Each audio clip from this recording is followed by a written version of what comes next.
Hi, I'm Kathleen. I've been painting for about 40 years and teaching art for around 10. And over time, I've carefully observed my own creative process, how I think about each painting before I begin, then the steps I take to bring it to life, and finally how I evaluate the finished piece. And that evaluation part is what you would call a critique. And the first question I ask myself is, did I accomplish what I set out to do with this painting? I mean, what inspired me to paint it? And did I capture that feeling in my final artwork? So then I continue to critique using the same elements that guided my painting process, the elements of art: line, shape, color, value, space, texture, and form. And so we're going to start with this one. And for those of you who are kind of new to how I look at paintings and my process of painting is the same as really how I look at paintings and critique them, whether they're my own paintings that I need to follow that process to paint, or if I'm in the middle of painting and I don't know what to do, I do these same things and look at the elements of art. And so those of you who've been around with me for a long time know that I talk about them all the time, and they're super helpful, and they can guide you and tell you what your painting needs. And so that's how I'll look at these. You'll hear me talk about the lines, the shapes, the colors, the values, maybe the space or the texture, all coming together to make wonderful form in your realistic paintings. Many people who I paint with enjoy in that impressionistic style, which is somewhat representational, I think. And then some people really like to lean it a little abstract as well, which you certainly can do when you're focusing on the elements of art as well. So this is a painting by Deborah. And Deborah's been painting for about 10 years. I think she said she was a school teacher that painted on and off, and maybe now is retired, and she paints every day. I mean, isn't that just a joy? And that's really, that's the ultimate, that's how you learn every day, and you're just immersed in your craft. And I find that I'm sure she thinks about painting all the time and dreams about it as well.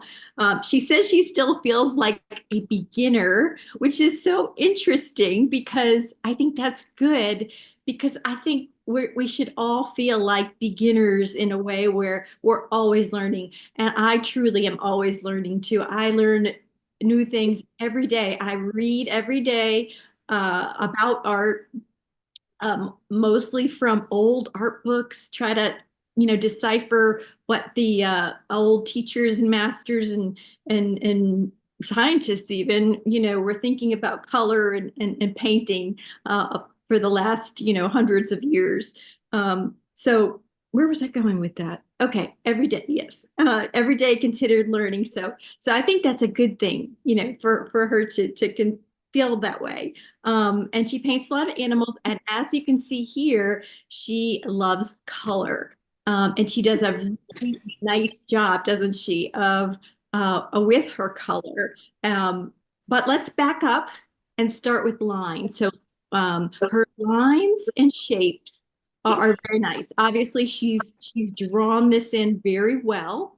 And I've been thinking a lot more about composition in the last year or so as it relates to the elements. And so I think that's a big thing to um, study next, is how the elements relate to the composition of your painting. Because really, that's what we're doing, is we're composing when we are painting. We are a conductor using all of our tools at hand to compose this painting. And so I like what she did here. She said this was an actual scene from her backyard, right? But notice that she didn't use the whole bird bath.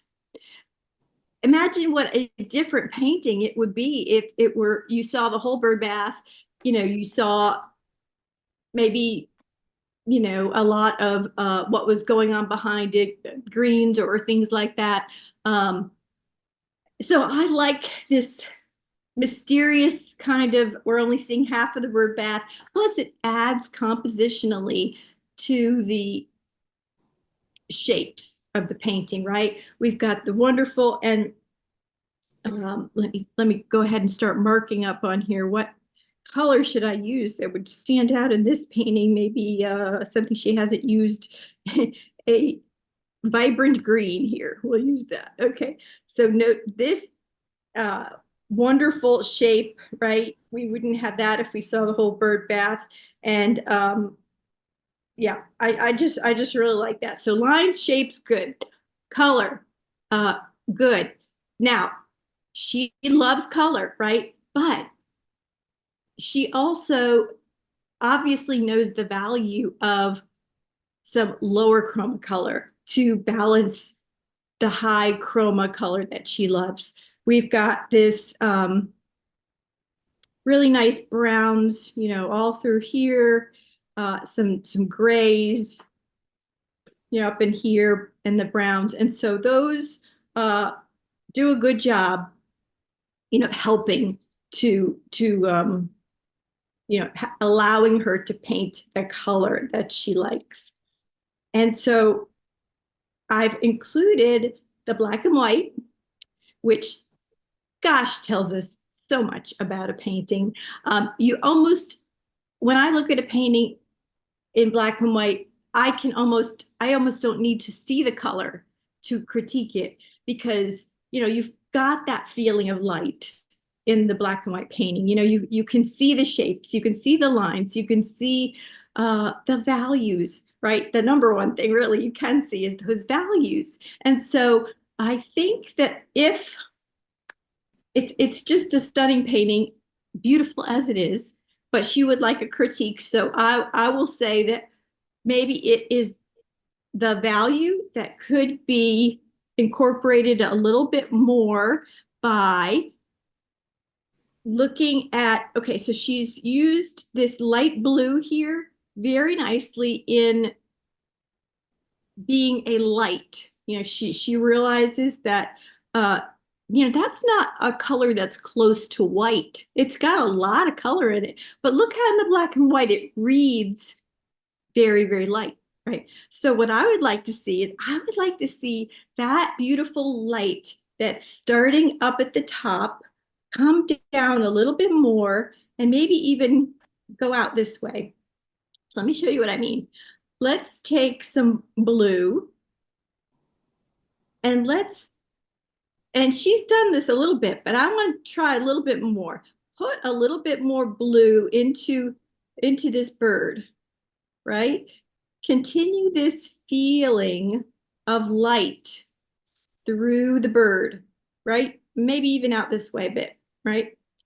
And she's got some of it. So I'm just saying, let's see what happens when we put a little bit more, right?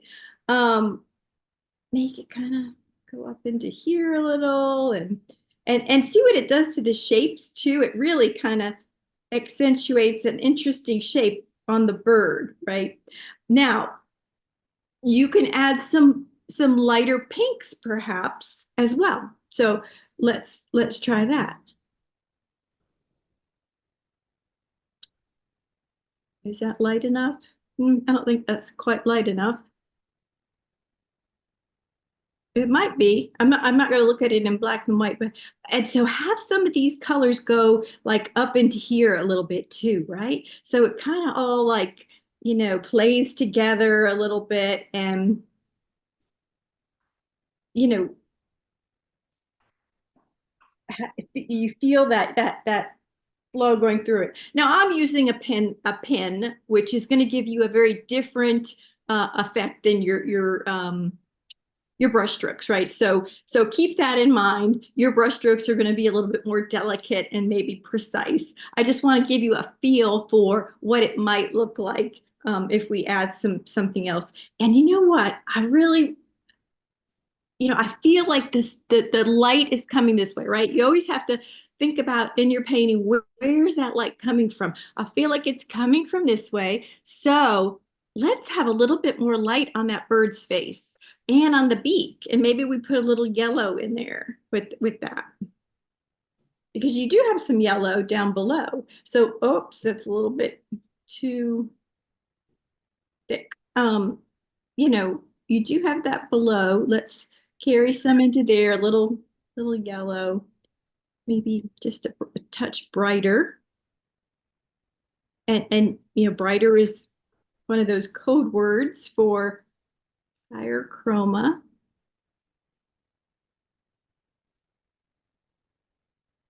Maybe even some feathers that are getting hit by that light. Maybe even a little bit more of a pop in the eye.